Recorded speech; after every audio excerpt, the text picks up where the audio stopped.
What's going on, y'all? Zack Snyder's Justice League has come out today. So before we dive into our official Cinefanatics review for that, on the tagline this coming Tuesday at 9:30 p.m. Central Time, let's go ahead and rank the other 9 DCEU movies, for posterity's sake. Posterity?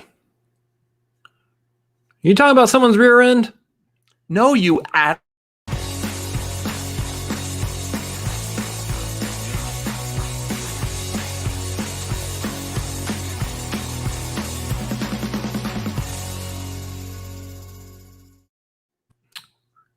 What's going on, guys? We are the Cinefanatics. My name is Chris Adams. And I'm Robert Adams.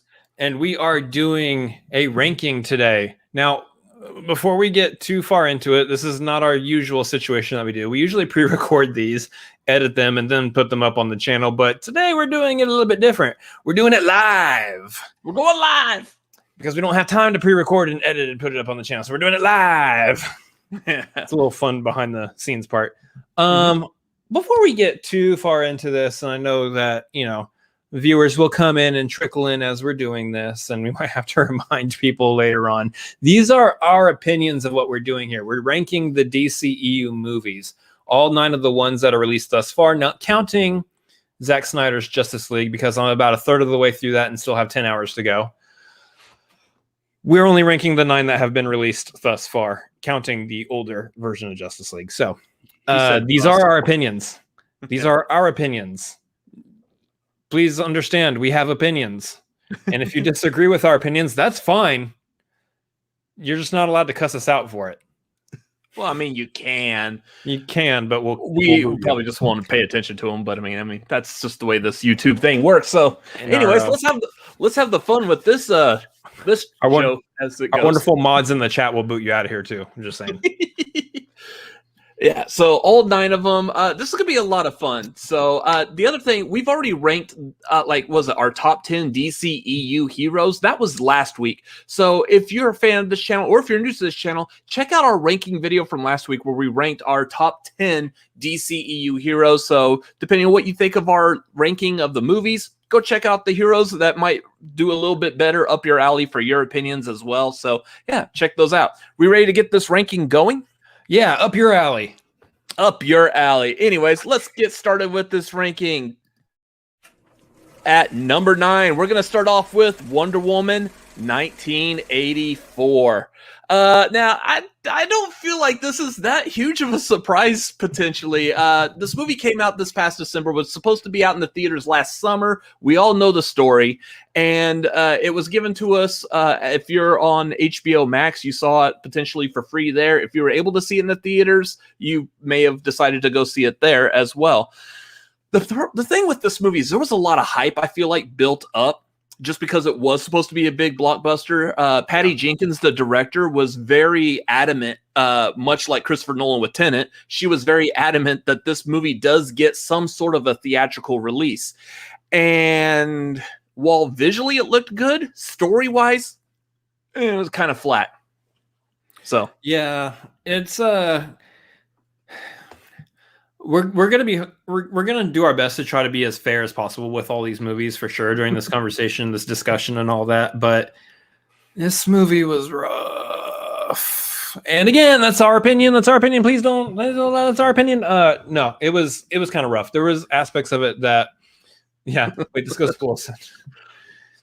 There's aspects of this movie that they're kind of questionable in terms of like choices made, and I'm sure like the multitudes have heard across various places what people's general issues are with the film. But for the most part, the movie felt like structurally it was kind of a mess. It really was all over the place. I really didn't feel like attached too much to Maxwell Lord as a villain. He seemed like a cartoon. It was kind of like a cartoon villain in a movie that was supposed to be taken a little bit more seriously in terms of like Wonder Woman as the hero and everything. And then, of course, by proxy, I mean, you had Kristen Wiig as Cheetah, and she was doing great. She was doing fantastic, but by the end of it, she too was also kind of a cartoon. So the movie had some good stuff some good aspects about it. It was fun. It was fun in places, but for the most part, it just didn't feel cohesively like it was ready to go, ready to be released. It felt like it needed some tweaking. Wonder Woman 84 goes higher just for Chris Pine being in there and the awesome popcorn tin. If your movie is good because of the collectibles and the eye candy that's in it, like, well, there's something for everyone. You had Chris Pine for the ladies and some dudes out there, and then you had Gal Gadot for the dudes, and some ladies out there. So, everybody gets a little bit of everything. That's fantastic. You ready to move on to number 8? No, real quick, guys. While we're doing this, if you do want to tear us apart and our opinions, you can do so through the Streamlabs. We'll welcome it there. Streamlabs.com/Cinefanatics. We can do it right. Yeah, we can do it right there. If you want to let us know how much we suck, just go ahead and do so with a 20 spot, and that's perfectly fine. I forgot we're doing this live, that we could ask for donations according to our opinions. So the audacity we have to trash Wonder Woman 84. I can't believe you put Wonder Woman 84 last. I will have to give you $50 just to show you my contempt for you and your opinion. Anyways. No, please don't. Moving on. You want to do the next one, or should I? Oh, yeah, I'll grab the next one here. Let's get into this. Number 8 is going to be Birds of Prey and the Fantabulous Emancipation of One Harley Quinn. Did I get that right? Good job. Good job. Yeah, I got that right. Yeah, so here's the thing about this movie. I don't know if I want to say this here, if I kind of wanted to wait a little bit, but for these 84 Birds of Prey and then the next 2 after this, for me personally, if this was just singularly my list, any of these 4 can kind of swap and switch around and be in any place. I kind of feel basically the same about all 4 of them. So for the purpose of disclaimer on your opinion, well, I'm saying it's honest. They all 4 can but yeah. So we leaned a little bit more towards your feelings in specific placement. In terms of throw me under the bus. Good job under there. Yeah. But that's the thing. If one of us feels a little bit stronger on one movie and where it should go, that's that's where we're leaning. So in terms of this, like, again, Birds of Prey, I could take at any of the last 4 spots. You felt more stronger about putting it kind of really closer towards the end, and I get it. There's aspects of this movie, obviously, that just it feels kind of slow in places. It doesn't really pick up. It feels more about Harley Quinn pretty much than it does the Birds of Prey. The reason why I would have been okay with putting it a little bit higher, though, is because one, Margot Robbie kills it as Harley Quinn every time. But 2, Ewan McGregor killed it as Roman Sionis, as Black Mask. I was really into him in that role. So there's aspects of this movie that I actually really did enjoy, but I get it. There's definitely some aspects that aren't fantabulous. Yeah. My opinion of it is going back to the comics. I like the Birds of Prey comics. I thought it was great. Now, the original Birds of Prey comics essentially were the team up of Barbara Gordon as Oracle in the wheelchair after she got shot by the Joker and paralyzed. Her teamed up with Huntress and Black Canary. That was the Birds of Prey. Harley Quinn had nothing to do with it. And that was a good comic. It was most famous during the DC's New 52 redo that they did. And yeah, the comics were great. The TV show that WB had for a while, trying to capitalize on the popularity of Smallville, they did a TV show as well. And the TV show only lasted 1 season, but did give us, Mia Sara, Ferris Bueller's girlfriend, as the first live-action Harley Quinn. Which she did all right. She really wasn't the bonkers off the rails until the last episode of the whole series.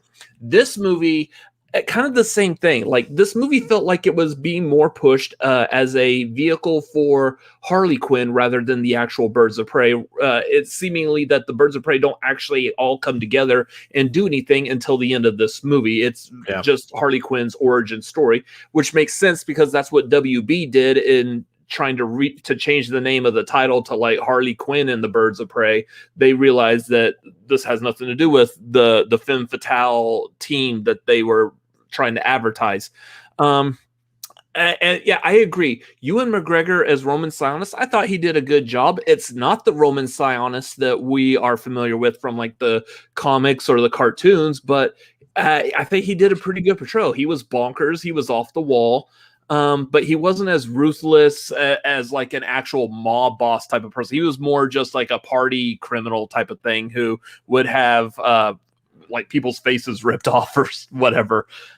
Yeah, something like that.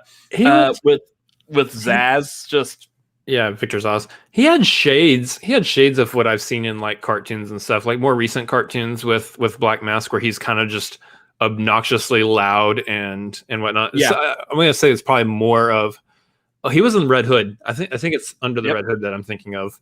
Yep, is the specific portrayal that I was going off of. Yeah, he had a shade of that kind of a portrayal, especially as the action built up and it got into more of that climactic part of the movie. He was a little more unhinged. But that's the I mean, you have your actors and actresses in this movie, and all of them were doing a pretty good job. I mean, I don't feel like we got enough of certain characters like Huntress, and you got a little bit of Black Canary there, and she did pretty well with what we had, but not enough Huntress. You didn't get enough of Montoya. Kind of flesh out a lot of their stories a little bit more, but other than that, it's pretty decent. I feel pretty okay with where it's at on the list. Yeah. So the other thing I wanted to say in regards to this before we move on is pretty much like all the rest of these movies, I'll probably watch again. I'll throw on and have them play. I don't know so far. Wonder Woman 84 was brand new, so I'm not so certain about that. But the rest of these movies, Birds of Prey, I've already watched it again since seeing it the first time. So I'll watch these movies again, but some of them more than others as we go down this list. Anyways, so moving on to number 7. At number 7, let's just do the Harley Quinn origin with Suicide Squad as far as the movies go. Yeah, Suicide Squad had a lot of good potential. It had a good cast. It had like a seemingly somewhat of a decent storyline, with the exception of pretty much anything having to do with the Enchantress. Otherwise, the rest of it seemed like it was pretty straightforward, and it was exactly what I was expecting from Suicide Squad. But then the whole thing with the Enchantress came in, and just the whole like ending battle. Yeah, that was all just really Weirdsville, and like I don't know. I'm actually not doing too bad at that. No, you're not, which is really weird and scary. That's more terrifying than she was. Yeah. That's the thing. Also, guys, feel free to let us know in the chat as we're doing this what your opinions of these movies are, what your takeaways. Do you feel all right with where they're at in the list? I mean, ultimately, it doesn't matter if you feel all right with where they're at in the list. It's our list. We've made that clear. But we want to know if you do actually like where it's at. Anyway, Suicide Squad. Yeah. Here's the thing. You said this movie has a lot of potential, and what I think and how I feel is that we're going to see a lot of that potential play out in James Gunn's The Suicide Squad. Yeah. I think we're going to see what the potential of this kind of franchise could have been within the first movie. This movie fell into the bucket of the writing just wasn't tight enough. It was there. It had a good idea. Maybe replace the villain and instead of Enchantress, make Joker the actual villain of the movie, and then you can kind of springboard off that into Harley Quinn's fantabulous emancipation and all that she was doing in that movie. You have like the perfect springboard for that by making Joker the villain of this movie. But other than that, I do think that there was a little bit more that you needed to do with Jared Leto. I know that he as Joker, he needed to have more given to him. He needed to be able to chew more of the scenery and whatnot. But the script itself just didn't allow room for that, and it kind of just went off in that weird direction. Yeah, because he was chewing more beef, more beef. I just. I think of that now every time I hear corned beef, and with yesterday being St. Patrick's Day, I'm saying like corned beef. Look, Joker, I don't want any beef. You don't want any beef? No beef? Like, just, I'm waiting for more like the thumbs down now on this video. I'm like, quit making fun of the Joker. That's the thing. Like, as far as just Joker goes, there's a very good a beef.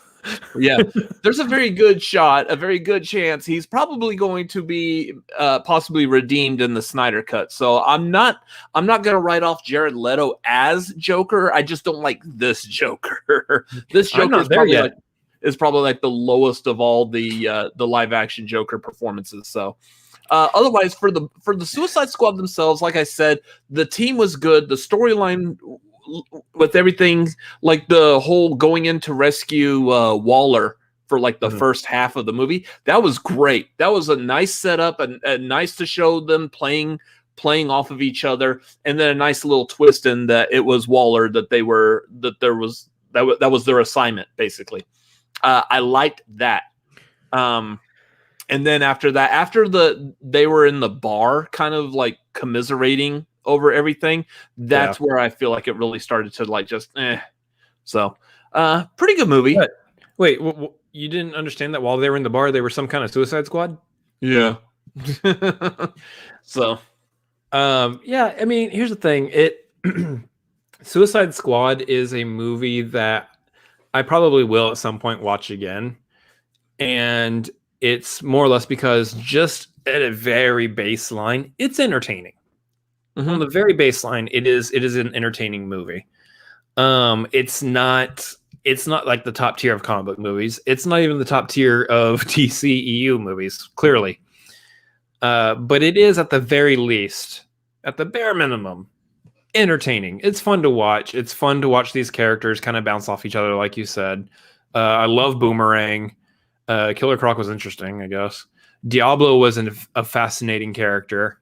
Margot Robbie's Harley Quinn, again, killing it. And then Will Smith's Deadshot was perfectly fine. Yeah. And then Katana, she's got my back. It was a perfectly fine movie. It's just some of the aspects in that third act were just kind of really rough and kind of ruined the direction of the film. But yeah. Anyways, let's move on to number 6. All right. Number 6 is Justice League. No. Not the Snyder Cut. Again, I'm still watching the Snyder Cut. It's not on this list. 10 more hours, people. No, this is the 2017 Whedon version. Yeah, that's the thing. It could have been at 9 or 8. I was perfectly fine with putting it pretty much anywhere in the bottom 4. Just like any of these other movies that were in the bottom 4. But it was for all intents and purposes. This is our first time seeing these characters in live action in a big theatrical release like this. You know, outside of course of like Batman versus Superman when you had Wonder Woman and all the, yeah. This is the first like real team up of the Justice League in a theatrical release live action. It was so it had that going for it, that you have the fascination. I want to go see this. I want to see the Justice League in action. This is going to be fun. This is going to be entertaining to watch. And I think, like I said, for Suicide Squad, that's kind of where this one lies for me as well. Granted, not to keep harping on it, when I finish the Snyder Cut, my opinion of this movie might actually very much change a whole lot. But until then, up until this point, this was a fun movie to watch. Even if it didn't get a lot of aspects correct, it got some stuff wrong. If WB behind the scenes did some stuff that just wasn't great in terms of getting rid of Snyder and pulling in Whedon, whatever, however the set looked. No matter all that, the movie itself. Clarify that real quick. Zack Snyder had to leave due to family. Yeah. Yeah. And all the details behind WB using that situation. Anyway, yeah, the movie itself was fine. It was at the very least entertaining. Again, it wasn't all that it could be for the most part. Yeah. There was things about it that I really did like. There were things that I didn't like. I think it's kind of quicker and easier for me to say the things I didn't like. I wasn't a fan of Batman being the one who was gathering the Justice League together. Batman is a known loner. He's not really the type of person to be the one to form a team. He's the last person that the team asks to join the team, and then for the most part, he's usually like, just call me if you need me, but I'm not into like team joining type of thing. I don't do team building exercises at all. Yeah. I don't like how they made Steppenwolf look. The graphics on him were just terrible. I'm not that much of a big of a fan of how he looks in the Snyder cut either, but I mean, it looks like it might be a slight improvement from this movie.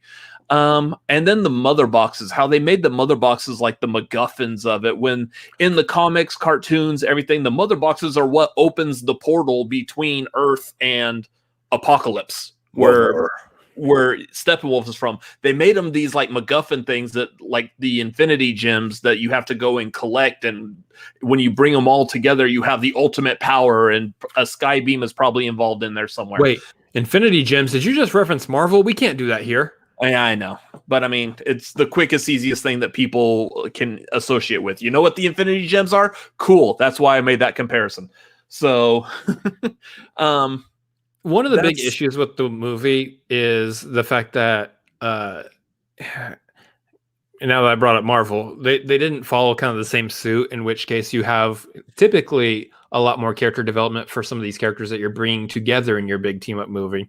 Mm-hmm. We didn't, prior to this movie, you didn't have really any character development for Aquaman or Flash or Cyborg. You got it for the other three, sort of. I mean, you sort of got it for Batman. He was only in Batman versus Superman at that point, but we've all seen so many Batman movies now. We know Batman's character, just cut to the chase kind of a thing with him. But we didn't get that. We didn't get a whole lot of that even within this movie. They kind of just cut straight to where each one of them at. How do they feel about teaming up? I don't know. Some of them are okay with it. Some of them are really happy about it. Some of them, I don't know how I feel. And then, oh, well, I guess we do need to team up. There's a big bad guy out there. Let's do it. Let's band together. Cool. Let's do the fight. Great route. And that's kind of what it ended up being. And that's fine. You got to see the superpowers on play. You got to see them come together. That's fun. But you left feeling hollow and empty with that one. You didn't feel the heart. There wasn't any heart in the League coming together. And I'm hoping that's what the Snyder Cut rectifies for the most part. Yeah. Anyways, that's the thoughts on Justice League, the 2017 version. Let's move on. At number 5 is going to be Batman versus Superman: Dawn of Justice. That's the thing. It was called Dawn of Justice, so you would have thought this one would have been the good one to really possibly start that character building that we were so talking about in the last rank, or the last one that we just did. Basically, I don't know what to refer that to. The last number. This one was kind of like, I would say this one was kind of a mess as well. Now, I want to be clear specifically with this movie. We're talking about the regular theatrical release of Batman versus Superman. We're not talking about the extended cut that you can watch on streaming right now as well. The extended cut is better and much more enjoyable. But this was one of those, I feel like when Batman versus Superman first came out, I was kind of let down by it. Of course, we're seeing the Bruce Wayne Batman origin again. So that was like let's just cut to the chase. I was kind of disappointed that there was a lot of backstory, and I talked about this when ranking the heroes as well. There was a lot of the backstory of like what has Batman Bruce Wayne been up to before this point, and there was a lot of stuff that looked like there was a really good story that we didn't get. We don't know exactly what happened.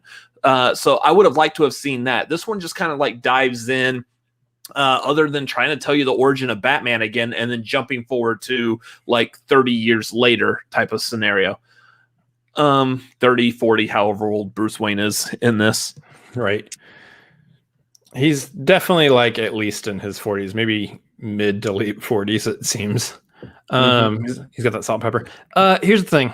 It's this. I feel like we're putting this movie here just kind of on the teetering balance of the fact that we have the theatrical cut, which is kind of crazy. I mean, you had those moments like the dream sequence and everything for Bruce that it's like this came out of nowhere. What does this have to do with anything?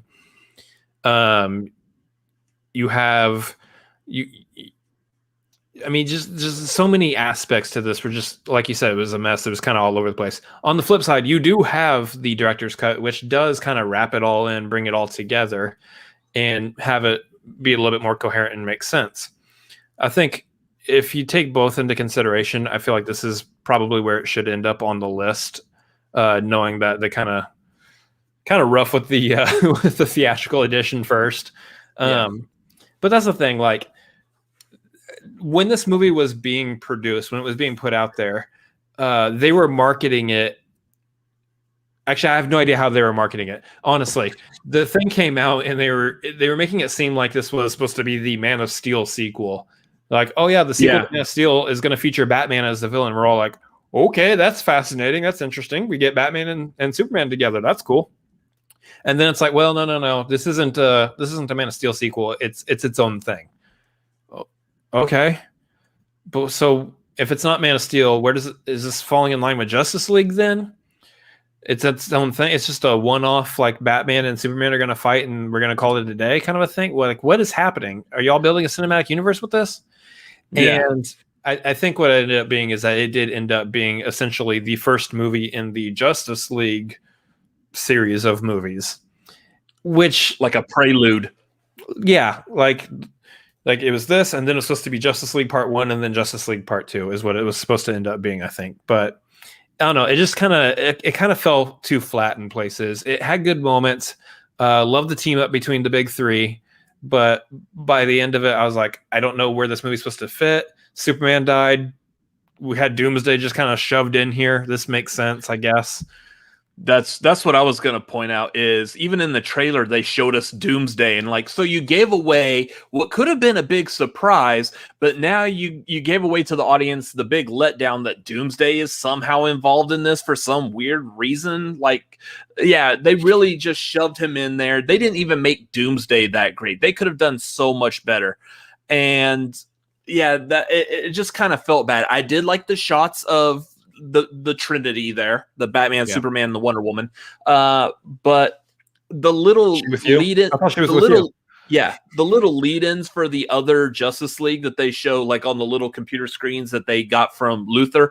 I like those little shots. They were a nice little tease. I thought that would be more of something that you would tease at the end of like regular movies, not be like this whole thing where we're talking about building the Justice League and they're in there for like 2 seconds. Wait, you don't like your post-credits setting scenes being in the middle of the movie? Yeah, no, I don't. I want my post-credits at the end. Like they're like the after dinner mint, that little Andy's chocolate mint. That's what I want my post-credits. That's where I want to see my heroes for the 2 seconds, not in the middle of the movie. Just those scenes, they're wafer thin. The wafer thin. Oh, God. Ugh. Anyway, me next, right? We want to move on? Yeah, we could move on. Let's jump in there. Let's dive right in, because at number 4, we've got Aquaman, the Aqua Bro. Awkward man, exactly. Yeah. My man. Here's the thing. Now we're getting into the movies that I know you weren't as big of a fan of Aquaman as I was. I enjoyed Aquaman. We're getting not a fan of the character in general. That's where I always try to clarify. I'm just not an Aquaman fan.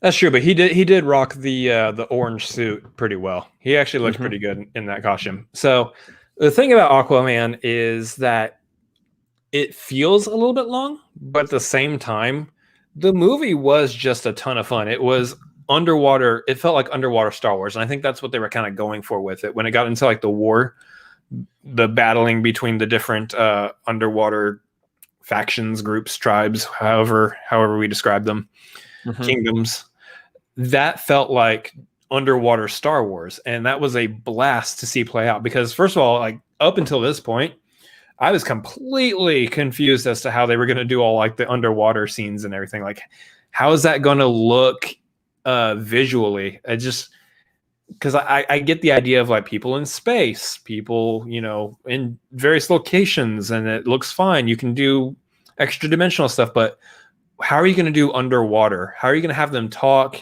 and just do normal everyday stuff underneath the water and make the water physics? That doesn't make any sense. So we got to see that actually play out in Aquaman, and they did fantastic with it. I believe was it James Wan? Yes. Yeah, James Wan did this. So he's coming from like a horror route, and you do see a little bit of that play out in certain scenes in the movie. But for the most part, this and like Fast and Furious feel like such a departure for him. Just because it's a completely different kind of movie. But I mean, for the different aspects of this movie and where it had those moments where it kind of felt all over the place, it was fun. It was just a ton of fun for me.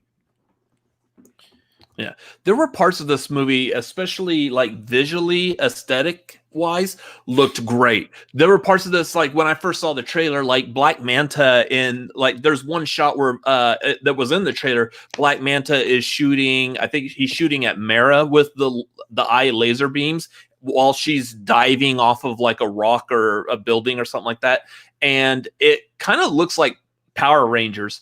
But when you watch the movie within the context of the movie, it looks good. I think like the visuals are kind of like, they do teeter in some cases on like a live action cartoon aesthetic, but it's the same thing that like, I'm going to go to Marvel again. Sorry guys. It's the same thing that Thor Ragnarok did, where Thor Ragnarok had that live action cartoon type of feel in certain places in it. And we all like Thor Ragnarok, and I like Aquaman because of that. I also agree, like the shooting underwater, the way they pulled that off was phenomenal. It looked great.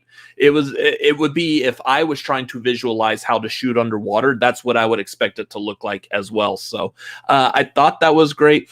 Again, my only real takeaway on it, that's what again, Black Manta, like if you were a fan of the old like Super Friends cartoons back in like the 70s, you look at Black Manta there and he looks completely hokey. Like even in the comic books, you could tell like that just would not look good like live action, much like Wolverine's costume. You'd be like, I don't think Wolverine's costume is going to look good live action. Well, they made Black Manta work, so let's give Wolverine a shot. Right. But yeah, it's just overall, I just was never a huge fan of Aquaman. And I know Andres here says, got to read the New 52. I see, again, I like the New 52. I think they did very well with the entire New 52 series. Regardless of like what series, I just don't like Aquaman. I just don't like him as a character. Yeah. But the movie was good. The movie was watchable. I've watched it multiple times since it's come out. And it isn't, again, like I said before, it's entertaining. I will watch it again. They did just some not like my go-to, like I don't know.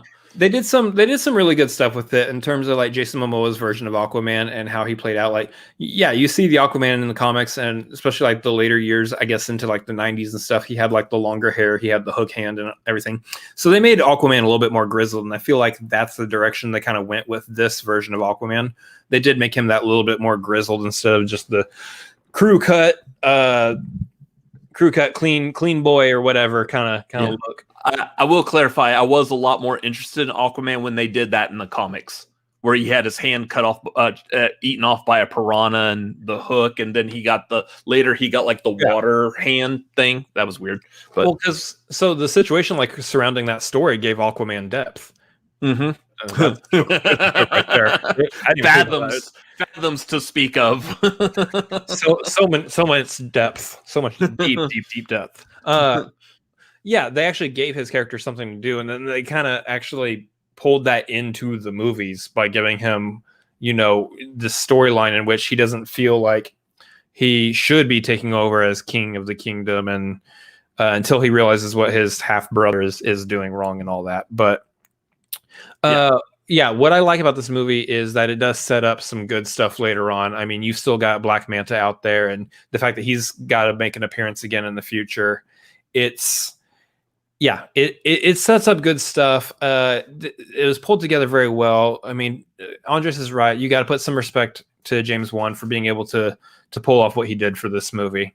It hits that number 4 spot because I just think that there might be areas where it probably could have been a little bit tighter in terms of what they were doing, and they probably could have shaved off of a good amount of time off the whole entire screenplay, and it probably would have helped out that movie a little bit more. But yeah, for the most part, it was good. It wasn't that bad. So like I said, not a fan of the character. The movie was pretty decent. I did enjoy the movie, especially now looking back on it later. In contrast, if y'all have seen our actual review of this on this channel back when we released it, we got a lot of hate, a lot of thumbs down on that video. So if you want to check it out, it's still available to go see. I think we had it linked on an iCard in our DCEU Heroes ranking. So go check that out if you want to see our opinion. Make sure y'all subscribe to us here because we are talking about movies a lot. Stuff is going to be happening a lot more coming this Saturday. We will be doing a public watch along of Justice League, not the Snyder Cut. That will be this Saturday at what time did I have that at? I had that at 7 Pacific, 10 Eastern. So public watch along, come back this Saturday for that. I would recommend if you have the ability, watch the Snyder Cut first, because we're probably going to do a lot of comparisons between the Snyder Cut and the original 2017 version, just to see get a good understanding of where they really tightened up. Maybe they gave away, they gave up on where they could have done some character development and moved on to let's just crank out a movie type of thing.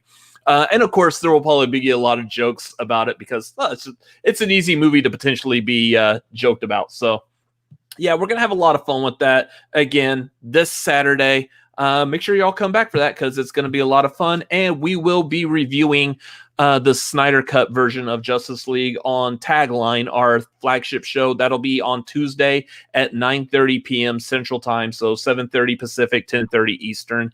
Anyways, let's move on with the ranking. I will say real quick that is actually you'll probably start hearing a little bit of what our initial thoughts are for the Snyder Cut. At the watch along. Yeah. Because it's going to be a ton of fun. It really is. I just want to drive that home. This watch along this weekend is going to be a ton of fun. You don't have to be a Patreon to be a part of it. Just show up on the channel when it's time, and we'll be ready to go. It'll be hilariously fun. It's going to be a hoot. At number 3 is going to be Shazam.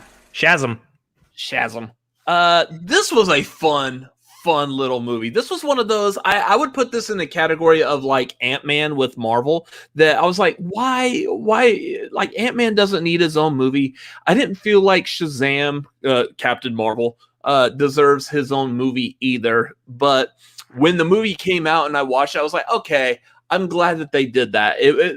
The same exact feeling that I had with both movies. I really enjoyed Ant-Man. I love it now. I really enjoyed Shazam. I love it now. The storylines are great for both of those movies. And yeah, I would say the way Shazam was put together, it's very cohesive, tells a great story, great little bit of action in there, even though the villain is super generic and for the most part pretty useless. It was more of, the whole movie was more about Billy Batson trying to live with his family and understand how to be a superhero more than it is him having to fight an actual supervillain. And I love that. Yeah. And I mean, the villain really was just the 7 deadly sins or what have you. It wasn't even really. Here's the thing. Mark Strong did with that role what he could do. And Mark Strong elevates things pretty much all the time. So he was fantastic in that role. I think the real thing to write home about, though, is the fact that this movie is essentially superhero meets big, and it really kind of nailed that vibe, that aesthetic. It really falls onto the shoulders of Zachary Levi. Levi. Yep, I can't say words. When the Levi breaks. Drove my Chevy to the Levi. Okay, moving on with talking about the movie. Yeah. So it really fell on his shoulders, though, to really pull that one together. And he did such a fantastic job of playing that role as essentially a kid in an adult body. But not only that, the adult body is a superhero. It was just such a fascinating concept. And I can see why they wanted to make that the movie. I can see why they wanted to do that character, give that character his own movie, because it's a fascinating concept. Mm-hmm. And I loved the way that they pulled it together because, Rachel said, I loved Asher Angel as Billy even more than Levi. And that's the thing is in these situations, like you go back and you watch Big, that movie was all Tom Hanks. The kid who was playing in that movie, you didn't really get a whole lot of him.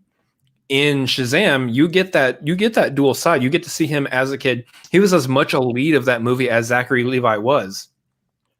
And so that was one of the things I feel like they really did right with that, is they really gave you that dual aspect just to bring that character, just to tie that character together even more, that we can identify that they are both the same person. It did feel like at times, to almost go back on what I'm saying here, it did feel like at times when it was Zachary Levi, he was playing up the I'm a kid aspect a little bit more than Asher was. Mm-hmm. But regardless, they still in at the end of the whole product, they still brought it together enough.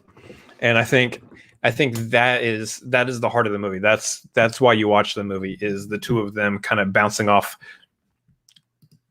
themselves. Yeah. Got it. Yeah. So anyways, fun movie. Probably, again, it's ranking high because it is easily probably one of the best put together movies out of the entire DCEU. It's just fun to watch. It's a good rewatch. It was a fun time for the first watch. I don't know if like really anyone who walked away from there going, it was just blah, or it was just all right. It was a good movie, and I think it very much deserves the spot that it's at. Let's move on to number 2.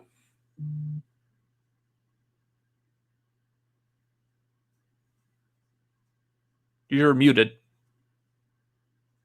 You're muted. Here we go. There you go. I thought I hit that button. Move to number 2. Move on to number 2. Here we go. Of course, it's Wonder Woman. I mean, really, it could be either one of the top 2 spots, but yeah, we're sticking Wonder Woman at number 2, at the number 2 spot. And for me, I know that for the two of us, I could put Wonder Woman here. You could put the number 1 spot here. The two of us could go back and forth. I think the reason why, and I'll say this right off the top, the reason why we're probably putting number 2 as Wonder Woman is just because of the third act. The movie as a whole, fantastically done. They did such a great job bringing Wonder Woman to life on screen, but that third act, something fell apart there, and I think it was because of how the villain was written. David Thewlis, fantastic actor, he's great, but as Ares, for what they were trying to pull off, it felt so. I like the idea. It was the idea behind it in the story was the switch, the twist that he was Ares, that he was a very like, what is it called? You see someone that you're like, there's no way he's going to be this big hulking god of war. He was very like scrawny, very like just quiet type of person, nondescript, I guess might be the term. Just unassuming is what I meant. He's very unassuming. You don't think that he's going to be, and there's a reason, because he doesn't look or fit anywhere near that idea of what Ares, the god of war, is going to look like or be like. My caveat to all this real quick is that I probably would have been more okay with it if it felt like the film was doing anything to set that up. Every time we saw him, he was there. There was no like foreshadowing. There wasn't really anything to him. It was, he was there. He was helping them, and then all of a sudden, oh yes, I'm the bad guy. and that's kind of what it felt like. It was I'm the bad guy. The computer graphics for Ares, like how Ares looked, if you weren't doing the close up where you could see David Thewlis inside the mask still. Yeah, Ares himself did look intimidating, and I loved the actual aspect of them fighting. It was just how they were portraying him, who was portraying him, kind of a thing. But that aside, because that's about the only thing I can really harp on this movie on. Every other aspect of this movie, I think, was pretty well done. Kind of wanted the general to be Ares, but that's beside the point. The rest of the movie, Danny Houston. Yeah, I wanted Danny Houston to be to be Ares, but that's neither here nor there. The rest of the movie is fantastic. What they were able to do with it. Gal, I think, was such a great choice. You know, in retrospect, I know a lot of people had their issues with her, and we'll leave those aside because those are irrelevant. It was okay. Let's wait. Let's see her on the screen. Let's see her actually portray the character, and she stood in the role of Diana Prince of Wonder Woman perfectly. She is now like a lot of people compare to Robert Downey Jr.'s Iron Man for Marvel. She's kind of becoming the face of the DCEU in a good way, because she is Wonder Woman at this point. She has taken on that mantle in such a fantastic manner. Yeah, I completely agree. She's one of those that, like, I've always, before these movies came out, I was like, if they do Wonder Woman, I can't think of a single actress that I think could really do Wonder Woman. And she has done phenomenal. Now I can't think of anyone else but her. This is one of those characters where I feel like, or one of those actor character combinations that I feel like is going to be the eternal landmark of it. I still believe Christopher Reeve is Superman. I do like Henry Cavill as him. We'll probably talk about that here in a little bit some more. But yeah. Gal Gadot as Wonder Woman, Hugh Jackman, Wolverine. Like, these are all characters that, like, whenever you think of that comic book character on the big screen, this is who you're always going to associate it with. And it's going to be hard to find someone who can match that level. She knocks it out of the park. This movie could have just been like hour and a half to 2 hours of just her walking across no man's land, and it probably would have gotten the #1 on our ranking here. So exactly. Love this movie. Just the final fight, not so much a big fan of, but the rest of the movie, gorgeous. Very well done. For me also, real quick, like there's other aspects that I thought were funny, because like when this came out, I believe 2013, and we're looking at, like, I'm comparing it to, say, I'm not actually comparing it to Iron Man on the Marvel side. I'd compare it more towards to Captain America. It's kind of a period piece. Somebody named Steve has to, fly in a plane and go on a suicide run, essentially, in a plane. But she's a character who, like, comes forward in time with us still.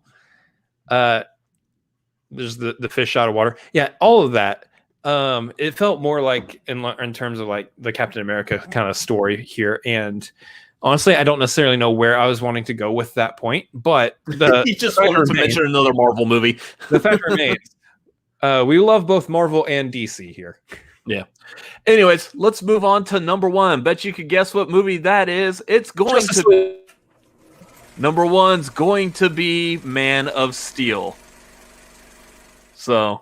Yeah, Man of Steel. Again, the movie that pretty much kicked off the entire DCEU. Now, the funny thing about this movie, though, is I think this movie came out first before they really had solidified that they were going to start the DCEU. This movie came out, when did this come out? Was this around like 2008, I believe?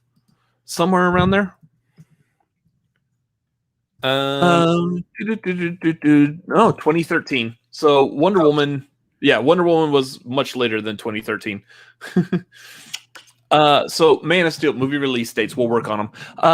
Man of Steel came out in 2013, and this has already been after the MCU has already hit. I mean, this was after Avengers. Avengers was 2012. So this is where DC's really look at it going, okay, well, let's do this Superman movie, but let's do it with the idea that maybe we could build our universe behind it.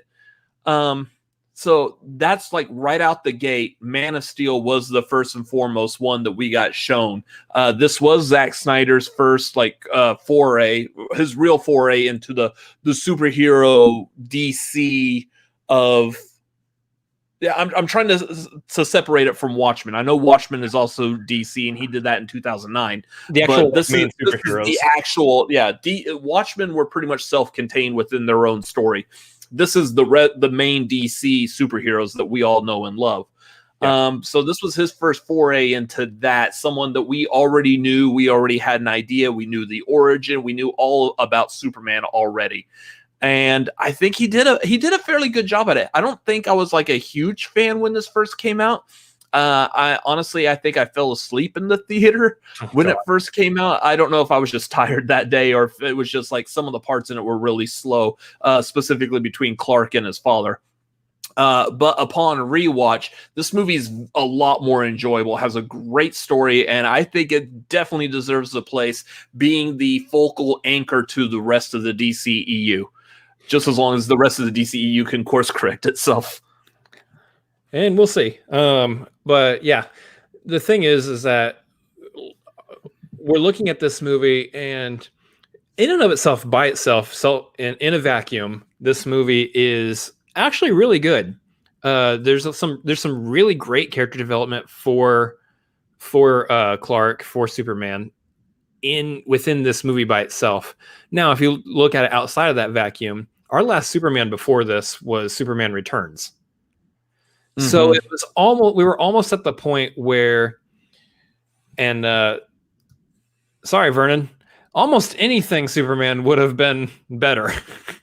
So, but what they did was they actually produced a really good Superman movie here, where they actually told a meaningful story about Clark, about Kal-El coming to Earth. You know, they had the whole aspect of the dual father thing, where he had his father back on Krypton and the values that he instilled within the ship when he came to Earth. And then on top of that, you had the values that he gained from Jonathan Kent as well. I don't necessarily like the way that Jonathan Kent's death happened on screen. I think it was kind of, we just need him to die somehow. Tornado, sure. But Superman can run him away. He just tells him not to. Okay, well, cool. That was why the impact in the Christopher Reeve one was much better, because in that one his father has a heart attack. That was something that absolutely Superman could not stop or fix. Yeah. So yeah, I agree with that. I know they wanted to kind of change up. I think any other place that you normally see like Jonathan Kent dying, it is usually a heart attack. Like they did that on Smallville also. But outside of that aspect, like the rest of the movie did such a fantastic job of showing us Clark's journey into actually becoming confident in being Superman and knowing that my place in this world is to save lives. Aspect, and I think this is what's going to is really going to probably turn some people off to this part of our ranking. For me, I hold the fact that he killed Zod at the end to be a really big and defining moment for this version of Superman. I thought it was actually, I understand Superman doesn't kill in the comics. It was kind of a big no. You don't have Superman kill. But I think that the way they played it off was, this is where he learned that he doesn't want to do that. Let him do it once, and let the person that he's doing it to be essentially the last remaining survivor of his planet, of his homeworld that got destroyed. And all of a sudden you have something that has such a huge impact to it. It's so meaningful when it happens that it shakes him to the core. I don't want to do this ever again. This was not the situation I ever want to be put in. So I think you take that aspect, there are just some really good character beats for Superman in this movie. So the thing with him killing, though, like I kind of agree. I wasn't a big fan of him killing Zod in this for the reason, like in the comics, he has killed before. He's not a fan of it, but when it comes time when he's fighting a supervillain that's just too powerful, the only way to defeat that supervillain is to kill him. I bring back up Doomsday, the entire Doomsday battle. It really was. He even said it in the comic, like it's either going to be him or me. I'm completely paraphrasing, but at one point he does come to terms with, I got to kill him. There's no way this monster, if every time this monster, every breath this monster takes, he's just going to cause destruction and murder and pain and grief. I have to kill him. I like that. But the problem is, I feel like with the movie is that same kind of mentality was kind of left to Zod. Like, I feel like there could have potentially have been a way to dispose of Zod without actually killing him and leave that pain and grief type of moment that Superman has to go through for someone like when Doomsday eventually shows up in the movies. Except Doomsday showed up in the movies and he wasn't I don't feel like Doomsday was as good of a villain or even an opponent for him as Zod was. And Doomsday was having to fight Superman, Batman, and Wonder Woman. So I understand why they did that in this movie. And I think in the context of this movie, with them putting Zod up as that high level of a villain, it makes sense. It makes a lot more sense for Zod to be in that situation because Zod is a rational thinking villain, where Doomsday was just an animal, essentially. Mm-hmm. And I think that's what gave that situation impact and meaning. The other aspect I want to cover real quick is I like what Rachel said here. Went through Man of Steel without once thinking of Reeves. That's the highest compliment I can give the movie. Yes, there's two aspects that separated this from those older Supermans. Is one, Henry Cavill fits that suit like a glove. He absolutely looks like Superman. He's probably the best looking Superman that we've gotten in live action. I don't know why you're making that face. The other aspect that separates this from the Christopher Reeve versions is Hans Zimmer once again created a score. He had such a hard battle or a hard uphill battle to fight here in order to create such a unique score for Superman. Again, when we already had the John Williams version from the original movies, like it's such a huge thing to try to separate from. And Hans Zimmer was actually able to pull it off. And now there's a Superman theme for Man of Steel that I think is just as iconic and just as good. So, you have both those aspects. I think this movie definitely does separate itself from the Reeves versions of Superman well. Yep. So I think that's going to do it for our ranking. Now, interesting to see what our opinion on the Zack Snyder Justice League is going to be. Again, you can come back on Tuesday night, 9:30 p.m. Central Time for the tagline, where we will be giving our official review for that. And then also keep in mind that not tomorrow. I'm on the wrong thing. Over on Saturday is our public watch along of the 2017 Justice League. That will also be at like 9 Central, so 7 Pacific, 10 Eastern. Come back for that. That's going to be a lot of fun. Go ahead, guys. Let us know in the chat. Also, if you have any other questions, anything else you want to get in and talk about, any other aspect of these movies that you think that we need to mention in some way, like, for instance, Martha, why did you say that name? But also, real quick, we did get a Streamlab, and you can also put more Streamlabs in there if you want. From all of the chat, this seems to be a reoccurring theme on this channel. All of the chat likes to say things to us sometimes. Said Justice League should have been number 1. Is there a ban button for all of the chat? Well, we don't want to ban all of the chat. We like as many people here as possible. That's where we measure growth with this channel. So. Hey, Vernon, you're the mod. Ban all of the chat for me. He's probably the one who's putting it in as all of the chat on the. That's the joke. Anyway, guys, yeah, let's. I know. If you have anything else you want to put in there, let us know. I know it's a Got very it. beautiful stash too. I've been Not, like trying to figure out like how to like maybe oil it or something. not Just yours, you vain monk. um. Anyway, guys, as we're starting to wrap this up, we do want to let you guys know some of the other stuff that we're doing. You can find a lot of stuff that we're doing over here on Patreon. It's patreon.com/Cinefanatics. I have to say that slower because otherwise I can't say it at all. We're doing all sorts of stuff on there. We just did a trivia night last night for everybody who's at the Maverick tier. We're doing those a little bit more consistently now because we need to study reasons. You can also jump on the Discord through the Patreon, where we're building a movie loving community over there and doing all sorts of fun stuff within that Discord. So you want to be a part of that. It's at least just $1 to be a part of that. So something to consider there for sure. All sorts of fun stuff is happening there. Again, like we usually do these rankings pre-recorded. Usually you've got the behind the scenes where we give you our thought processes for putting these things in the order that we did there. You get little bloopers from whenever we record these. Ton of fun. All sorts of stuff happening there on the Patreon to check out. Other watch-alongs and everything. Like we got another watch-along coming up this month on the Patreon too. On top of that, guys, you can come back tomorrow night. We are doing a live stream again tomorrow night. It's a packed week.